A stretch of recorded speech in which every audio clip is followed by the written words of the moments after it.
Hello everyone, जैसा कि आप सभी को मालूम होगा कि आज है 21 फरवरी 2023 और आज हुआ है बिहार बोर्ड कक्षा 10वीं वालों का सेकंड सिटिंग में संस्कृत का एग्ज़ाम पेपर।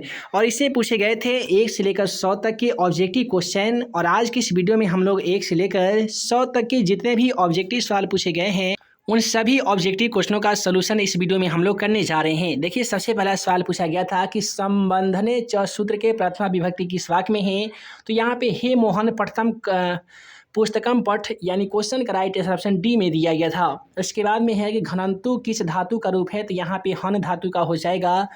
फिर है कि राजन शब्द में प्रथमा विभक्ति एक वचन का रूप क्या होगा। तो रागिया होगा, जो कि ऑप्शन ए में है। उसके बाद में है कि मई पद का मूल रूप क्या होता है। तो ये अस्मद होगा। अन्वेषण में आपका जो उपसर्ग है दोस्तों अनु जो एसन होता है, तो अनु दिया गया है उपसर्ग।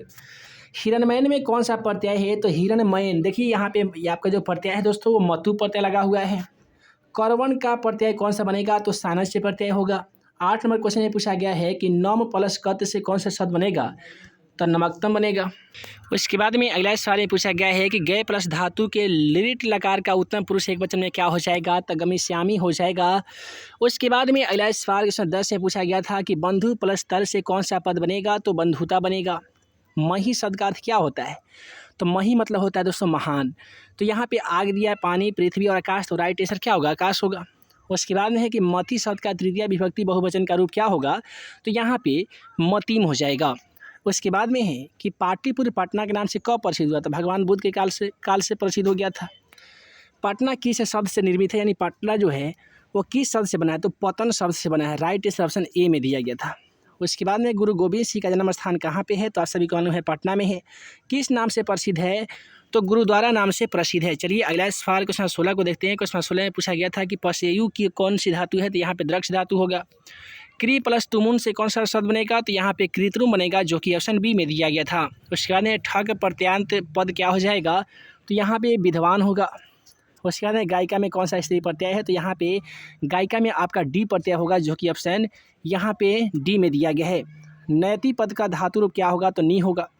उसके बाद में है सतत प्रियवादी लोग कौन सा होती हैं। तो सभी जगह वो सुलभ होते हैं। राइट आंसर सी में दिया गया था। पहले शिष्य वेदारंभ कहाँ पे करते थे। तो गुरुगृह में यानी गुरुकुल में करते थे। भारतीय जीवन दर्शन का महत्वपूर्ण उदाहरण क्या है। तो ये संस्कार होता है। अगला सवाल सीमंतोन्नयन संस्कार का प्रयोजन क्या है। तो गर्भाधारण होता है। उसके बाद में है कि वयम वेदम पठामः, यहाँ पे राइट आंसर क्या होगा। तो अहम वेदम पठामी होगा। उसके बाद है गांधी दर्शन से प्रभावित रचना कौन सी है। तो वह है दोस्तों मधुर विजयम। अगला सवाल अस्पृहा का क्या अर्थ होता है। तो अस्पृहा का मतलब होता है समीप, यानी ऑप्शन ए इस क्वेश्चन का राइट आंसर होगा। हमारी मातृभूमि कैसा है। तो आप सभी को मालूम होगा कि अयम मातृभूमि वत्सला निर्मला वत्सला, यानी राइट आंसर ऑप्शन डी में दिया गया है। उसके बाद में है कि निम्नलिखित में से गृहस्थ जीवन का संस्कार कौन होता है। तो यहाँ पे विवाह संस्कार जो है वो गृहस्थ जीवन का संस्कार बताया गया है। कंपन राय का समय कौन था। तो ये 14वीं शताब्दी का समय था। अगला सवाल है किस पद में व्यंजन संधि है। तो दोस्तों महाजोड़ इस ये स्वर है, स्वर है। ये जो दिया गया है आपका, ये आपका व्यंजन वर्ण है। किस समास में पहला पद विशेषण और दूसरा पद विशेष होता है। तो उसे हम लोग कहते हैं कर्मधारय समास। फिर है अगला सवाल कि यथेष्ट का विग्रह क्या होगा। तो यथेष्ट यहाँ पे राइट आंसर आपका ऑप्शन सी में दिया गया है।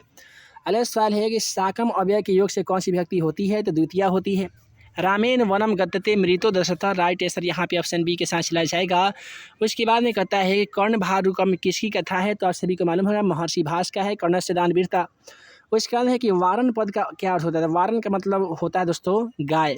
उसके बाद है कर्ण से दान वीरता पाठ महतरम भिक्षा याचे किसकी उक्ति है। यानी कर्ण से दान वीरता पाठ में महान भिक्षा याचना करने के लिए कौन बोलता है। तो शक्र बोलता है। राइट आंसर ऑप्शन ए में दिया गया था। कर्ण सर्वप्रथम शक्र को क्या देता है। तो आप सभी को मालूम है साल कारम गौहस्त्र ददामी, यानी सबसे पहले 1000 गाय देता है। उसके बाद में कि लौकिक संस्कृत साहित्य की कवित्रियों में प्रथम कौन है। तो दोस्तों आप सभी को बता दें कि प्रथम जो है वो विजय भट्टारिका है। उसके बाद में है कि अर्थभेद में कितने मंत्रिष्ठाओं ऋषिकाओं का उल्लेख है। तो 5 है। राइट आंसर यहाँ पे 5 हो जाएगा। यथा यमी अपाला उर्वशी वगम्मा भृनी। उसके बाद में दिया गया है यहाँ पे अगला क्वेश्चन अशांति में कौन समास है। तो अशांति यानी नौ शांति आपका नया समास होगा, जो कि ऑप्शन बी में दिया गया है। उसके बाद में देखिए अगला सवाल यहाँ पे बहुत सिंपल क्वेश्चन पूछा गया था कि अलस कथा पाठ में मिथिला का मंत्री कौन था। तो दोस्तों राजशेखर नहीं बल्कि बीरेश्वर था। कौन था दोस्तों, बीरेश्वर था। राइट आंसर यहाँ पे ऑप्शन सी में दिया गया था। उसके बाद में नियोगी पुरुष को आलसियों में कौन से लोग हटा कर चुन के रखे थे, तो यहाँ पे क्या होगा, किम होगा। अगले सवाल ये पूछा गया था कि किस संधि में स्वर वर्ण के मेल से विकार उत्पन्न होता है, उसे हम लोग क्या कहते हैं, स्वर संधि कहते हैं। उसके बाद में पूछा गया है कि वेदांत दर्शन के प्रवर्तक कौन थे, तो इसका जो सही जवाब होगा ना जी, वो कपिल हो जाएगा। अशांति के निवारण का उपाय किस पाठ में बताया गया है, तो विश्व शांति पाठ में बताया गया है ना जी। उसके बाद में है अवैरेन करुणा मैत्रेयी भाव च डॉट शांति भवती, तो यहाँ पे राइट आंसर जो हो जाएगा वायरस से हो जाएगा, जो कि ऑप्शन सी में है। किससे असहिष्णुता की जन्म मिलती है, तो ये अशांति को मिलती है। किससे शांति होती है, तो आप सभी को मालूम होगा कि परोपकार करने से शांति मिलती है। तथा प्लस एवं से क्या बनेगा, तो दोस्तों तथैव बनेगा। उसके बाद में कहता है कि छंद शास्त्र के प्रवर्तक कौन थे, तो ये दोस्तों थे पाणिनि पिंगल। यहाँ पे पिंगल वाले सही जवाब चले जाएंगे। डी प्रत्यय से क्या बनेगा, तो श्रीमती बनेगा। दीर्घ प्लस तम से क्या बनेगा, तो दीर्घतम बनेगा। उसके बाद में आर्यभट्टियम की रचना किसने किया है, तो आप सभी को मालूम होगा कि आर्यभट्ट ने किया है। उसके बाद में है कि नीरी अक्षर का प्रत्यय क्या हो जाएगा, तो ल पे प्रत्यय हो जाएगा। उसके बाद चलिए अगला सवाल को हम लोग देख लेते हैं। अगला सवाल कहता है कि व्याघ्रपति कथा में दानार्धिकम चरतु भगवान किसका कथन है, तो ये बा का है दोस्तों। राइट आंसर बी के साथ चला जाएगा। हितोपदेश कैसा ग्रंथ है, तो ये दोस्तों है व्यंग्य कथा ग्रंथ। उसके बाद है लोभ के दुष्परिणाम का वर्णन किस पाठ में है, तो व्याघ्रपति कथा में है, जिसमें लोभ लालच में पढ़कर बाघ के द्वारा पति की हत्या हो जाती है। अगला सवाल है कि मूर्खतम में कौन सा तद्धित प्रत्यय है, तो यहाँ पे अत्व हो जाएगा, जो कि ऑप्शन बी में है। दृष्टम में कौन सा प्रत्यय होगा, तो इसमें भी अक्त प्रत्यय होगा। मंदाकिनी वर्णन पाठ में राम मंदाकिनी नदी को किसको दिखा रहे हैं, तो सीता को दिखा रहे हैं। हितोपदेश रचनाकार नारायण पंडित है, आप सभी को मालूम होगा। उसके बाद में यहाँ पे देख लीजिए अगला जो क्वेश्चन है यहाँ पे कि प्रशासन ने भीखन टोला के कोसों दूर दूरी पर क्या स्थापित किया, तो यहाँ पे प्रारंभिक विद्यालय स्थापित किया। कला धौरत्व संयोगे द्वितीय सूत्र का उदाहरण क्या होगा, तो यहाँ पे हो जाएगा ऋषियम वर्णम अनुशासन उन्नति। तो आगे आने वाली पार्ट में हम तमाम क्वेश्चनों का सलूशन करेंगे जो कि आपके एग्जाम पेपर में पूछे गए हैं। उस वीडियो को देखना चाहते हैं तो वीडियो को लाइक कीजिए, चैनल पर नए होंगे तो चैनल को सब्सक्राइब कीजिए। मिलते हैं एक नए वीडियो में नए इंपोर्टेंट वीडियो क्वेश्चन पेपर के साथ। तब तक के लिए आप सभी को वीडियो देखने के लिए बहुत बहुत धन्यवाद।